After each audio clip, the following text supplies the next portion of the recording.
ఆ ఆటో డ్రైవర్కి ఇద్దరు ఆడపిల్లలు. మహాలక్ష్మి తన ఇంట్లో నడియాడుతోందని ఆ తండ్రి మురిసిపోయాడు.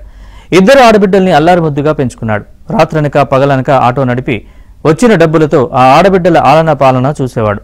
అలాంటి తండ్రి ఇప్పుడు ఆ ఆడబిడ్డల చేతిలో బందీగా మారాడు. ఇక అంతేనా, పిచ్చోడంటూ ఓ గదిలో ఉంచి తాళం వేశారు. ఇక ఆ తండ్రికి తిండి కూడా పెట్టకుండా దయనీయ స్థితికి నెట్టారు.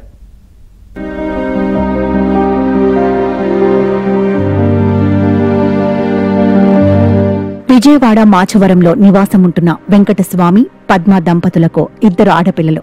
వెంకటస్వామి ఆటో నడిపి జీవనం సాగించేవాడు.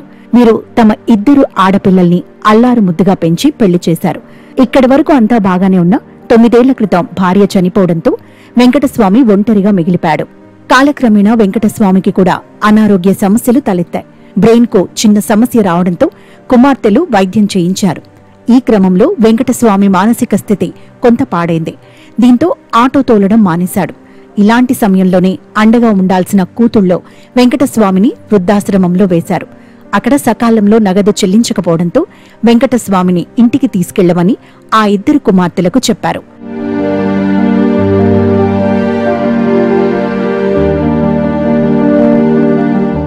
వృద్ధాశ్రమం నుంచి తీసుకొచ్చిన తండ్రి వెంకటస్వామిని ఆ ఇద్దరు కుమార్తెలు సొంత ఇంట్లోనే ఉంచి తాళం వేశారు. ఇంట్లో ఉన్న సామాగ్రి మొత్తం చెరి సగం పంచుకుని తండ్రిని ఒంటరిగా వదిలేశారు. ఆకలితో ఆ తండ్రి వెంకటస్వామి అన్నమో రామచంద్ర అంటూ కేకలు వేస్తుండడం, చుట్టుపక్కల వారు తోచింది ఏదో ఒకటి పెట్టడం ఆనవాయితీగా నడుస్తోంది. తండ్రి ఇంతలా ఆకలితో అలమటిస్తోన్న ఆ కూతుర్లిద్దరూ తండ్రి వద్దకు రావడం మానేశారు. పైగా ఎవరైనా తోచింది పెడుతున్నా ఆ కుమార్తెలు వారిపై చిందులేస్తున్నారు. అదలా ఉంటే వెంకటస్వామి ఒంటిపై ఇప్పుడు నూలు పోగు కూడా లేదు. స్థానికుల సమాచారంతో పోలీసులు సైతం అక్కడికి వచ్చినా వారు కూడా వెంకటస్వామి పిచ్చివాడనే ముద్రనే నమ్మి వెళ్లిపోయారని స్థానికులు చెబుతున్నారు. ప్రభుత్వం, పోలీసు ఉన్నతాధికారులు స్పందించి వెంకటస్వామిని ఓల్డేజ్ హోంలో లేదా మానసిక చికిత్స కేంద్రంలో చేర్పించాలని స్థానికులు కోరుతున్నారు. వెంకటస్వామి ఆయన బాగా బతికినోడే, నా స్కూల్ పిల్లల్ని కూడా తిప్పేవాడు, నా పిల్లల్ని పాపం మంచోడే. కాకపోతే ఏంటంటే అందరూ వదిలేశారు ఆయన్ని. పాపం ఆయన చాలా ఇబ్బంది పడుతున్నాడు ఇంట్లో కూర్చుని. ఒకవేళ ఏదైనా సహాయం ఎవరైనా చేసేవాళ్ళు ఉంటే సాయం చేయడం చాలా ఆనందం అని అనిపిస్తుంది.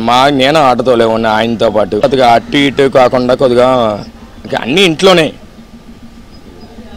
ఇంట్లోనే చేస్తున్నాడు. కాకపోతే ఏంటంటే చూసేవాళ్ళు కూడా లేరు. అంటే కొద్దిగా మైండ్ బాగోలేదు అది ఇది అని చెప్పి అలాగా ఇంట్లో వేశారు. మెంటల్ హాస్పిటల్ నుంచి తీసుకొచ్చారు అది ఇది అని. కానీ అదంతా మనకైతే తెలీదు. కాకపోతే మొన్నటిదాకా పద్ధతిగానే తిరిగేవాడు ఒక 6 నెలల ముందు వరకు. తర్వాత ఆయన పట్ల అట్లా అయ్యిండు. గిడ్డ అంటే ఎవరైనా పెడితే తింటున్నాడు, లేదంటే అలాగే ఇంట్లో ఉంటున్నాడు అంతే. ఆటో డ్రైవర్ గా కుటుంబ బాధ్యతలు నెరవేర్చిన వెంకటస్వామి అందరూ ఉండి అనాథగా మారాడు. ఇంట్లోనే ఒంటరిగా చీకటిలో మగ్గుతూ మైండ్ సరిగా లేక ఏం చేస్తున్నాడో కూడా తెలియకుండా ప్రవర్తిస్తున్నాడు. ఇంట్లో బందీగా ఉన్న వెంకటస్వామి ప్రాణాలు కాపాడేలా ప్రభుత్వ అధికారులు చర్యలు తీసుకోవాలని స్థానికులు కోరుతున్నారు.